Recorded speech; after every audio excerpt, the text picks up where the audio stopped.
देखो बच्चों, आज हम लोग पढ़ेंगे लाइट चैप्टर। ओके, से लाइट एक एनर्जी है। ओके, लाइट हमें किसी वस्तु को देखने में मदद करती है।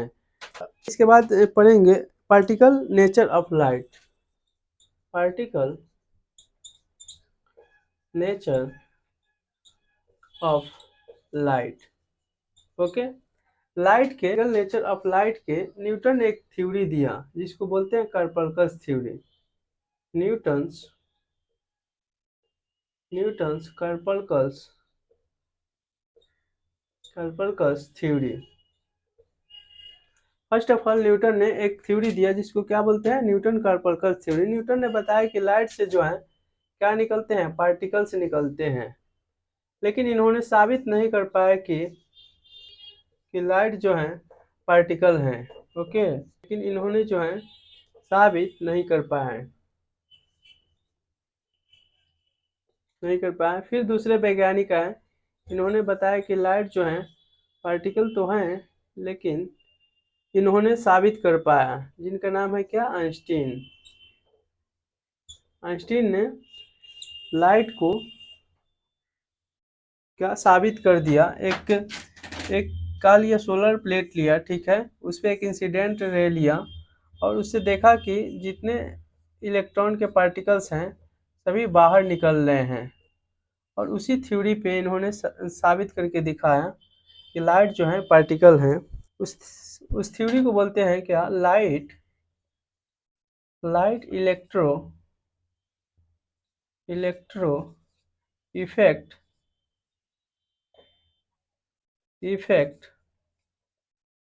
Effect theory.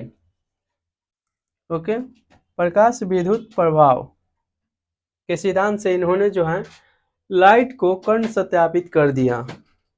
ओके, नेक्स्ट देखेंगे फोटॉन थ्योरी बाय आइंस्टीन।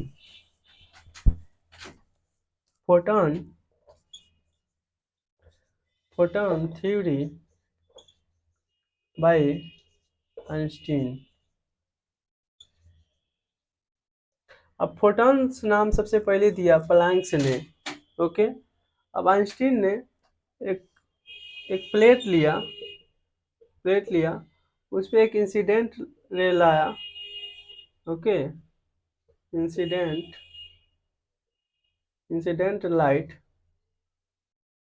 और इसमें से क्या निकलने लगा, इलेक्ट्रॉन निकलने लगा, जिसको क्या नाम दिया,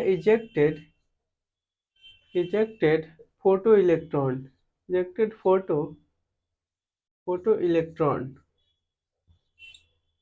ओके, और इसी से जो है कर्ण नियम को सत्यापित कर दिया। ओके, इसके बाद हम लोग पढ़ेंगे the waves theory, electromagnetic waves. The waves theory,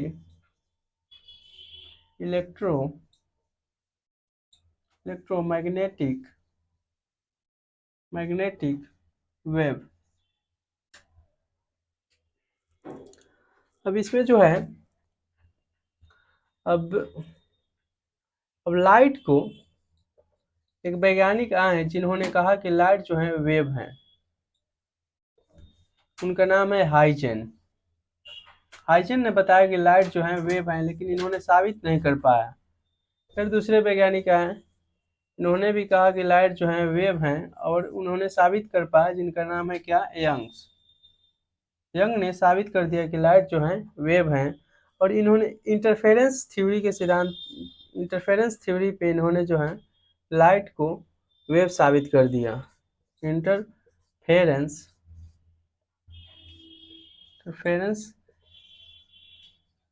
theory पे इन्होंने लाइट को वेव साबित कर दिया। इंटरफेरेंस थ्योरी व्यतिकरण सिद्धांत होता है। ओके, अब फिर इसमें से कुछ इलेक्ट्रोमैग्नेटिक वेव हैं, EMW। कुछ इलेक्ट्रोमैग्नेटिक वेव हैं जिसको मेरी आंख जो है डिटेक्ट नहीं कर पाता है, डिटेक्ट नहीं कर पाता है मेरी आंख, आई। तो कौन कौन से वेव हैं, जैसे ultra violet, ultraviolet, gamma rays, x rays, x rays, x rays, ये सबको मेरी आंख डिटेक्ट नहीं कर पाता है। Radio radio waves radio waves और विजिबल रेज इसको मेरी आंख डिटेक्ट कर पाता है। इसी के कारण हम रंगीन दुनिया को इंफ्रा इंफ्रारेड इसको भी मेरी आंख डिटेक्ट नहीं कर पाता है। ओके, अब नेक्स्ट देखेंगे रे ऑफ नेचर। रे नेचर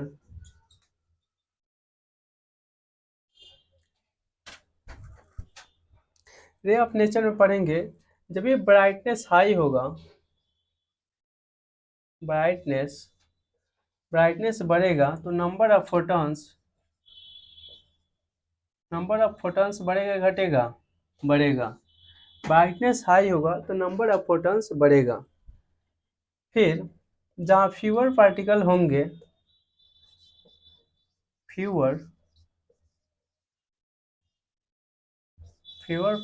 होंगे वहाँ पे जो है डार्क लाइट होगा। ओके, वहाँ पे क्या होगा, डार्क लाइट होगा, पहला पॉइंट। दूसरा है निर्वात में प्रकाश की चाल, यानी light of speed in vacuum क्या होता है, 3 × 10⁸ मीटर पर सेकेंड। ओके, निर्वात में प्रकाश की चाल 3 × 10⁸ मीटर पर second.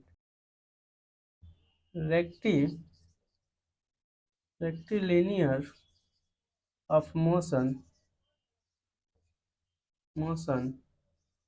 always straight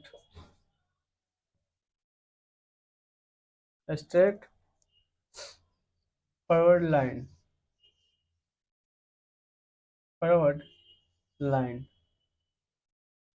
okay, rectilinear का मतलब होता है सीधी, यहाँ पे फॉरवर्ड लाइट। ओके, रेक्टिलिनियर का मतलब होता है सीधी। प्रकाश जो है हमेशा सीधी गति ही करना चाहती है, हमेशा सीधी गति करती है, और आगे पढ़ाएंगे टेढ़ी भी गति करती है। ओके, सेवरल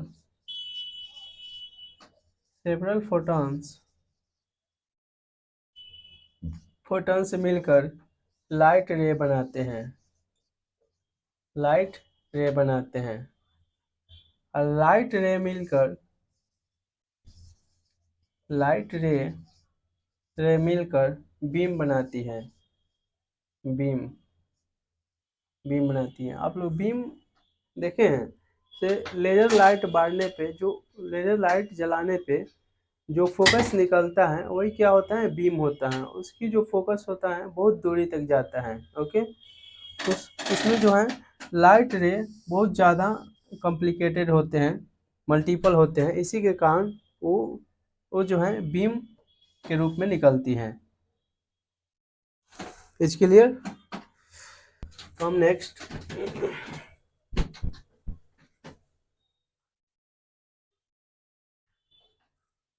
भाई ये समझते हैं फिनोमिना ऑफ लाइट। ओके, तो लाइट के फिनोमिना 5 तरह के होते हैं, जिसमें से हम लोग को 10th क्लास में 2 ही तरह का पढ़ना है। ओके, इसे फिनोमिना 5 तरह से दिखते हैं। जैसे एक होता है रिफ्लेक्शन,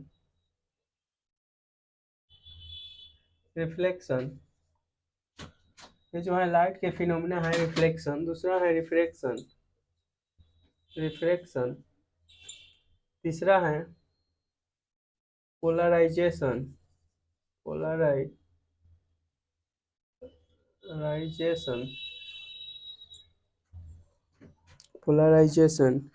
डिफ्रैक्शन,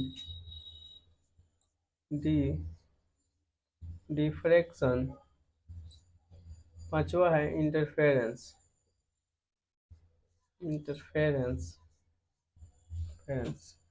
10th क्लास में 2 ही फिनोमिना पढ़ना है, एक रिफ्लेक्शन, दूसरा रिफ्लेक्शन। बाकी सब 12th क्लास में पढ़ना है, जैसे पोलराइजेशन, डिफ्रैक्शन, इंटरफेरेंस। ओके, तो यहाँ पे सबसे पहले रिफ्लेक्शन पढ़ेंगे, reflection of light. Reflection reflection of light. Reflection of light एक नंबर में पढ़ेंगे क्या, bounce back. Bounce back bounce back जो होता है सेम मीडियम में होता है, सेम मीडियम। प्रकाश इंसिडेंट लाइट आती है, ओके, कोई पॉलिश सरफेस पे से टकराकर फिर उसी माथे में वापस लौट जाती हैं, जिसको दूसरे नंबर है क्या है, incident ray. Incident incident ray को एंगल आई बोलते हैं, ओके, और रिफ्लेक्टेड रे को रिफ्लेक्टेड रिफ्लेक्टेड रे को एंगल आर बोलते हैं। तीसरा नंबर पॉइंट है नॉर्मल। ओके, नॉर्मल जो होता है, नॉर्मल वो सरफेस के परपेंडिकुलर होता है, यानी perpendicular of surface, perpendicular perpendicular of surface. Okay, इसका लॉज पढ़ेंगे, से इसका लॉज क्या क्या है, तो इसका फिगर देख लेते हैं। जैसे ये देखिए, ये कोई सरफेस प्लेट है और ये पॉलिश किया हुआ है। पॉलिश हमेशा दाहिने तरफ करते हैं, राइट हैंड साइड। ओके, इसको क्या बोलते हैं, polish surface. Surface surface okay, इस पे जो है इंसिडेंट रे आती है, ओके, इससे टकराकर रिफ्लेक्ट हो जाती है, जिसको क्या बोलते हैं, रिफ्लेक्टेड रे। रिफ्लेक्टेड रे आने वाली इंसिडेंट रे, ओके, बीच में जो होता है नॉर्मल होता है, वो सरफेस के परपेंडिकुलर होता है, ये है नॉर्मल। ओके, अब आने वाली रे को बोलते हैं क्या, इंसिडेंट रे, एंगल आई, और रिफ्लेक्टेड रे को बोलते हैं एंगल आर। ओके, इसके लॉ जो है, law of reflection reflection angle i equal angle r. Okay, law of reflection पढ़ेंगे, एंगल आई एंगल आर के क्या होते हैं, इक्वल होते हैं।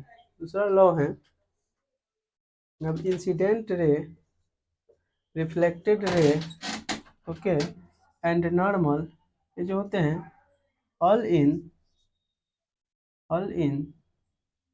आर सेम प्लेन, ये तीनों जो हैं एक ही तल में होते हैं। ओके, देंगे नेक्स्ट वीडियो में। तो आज के लिए इतना ही, जय हिंद।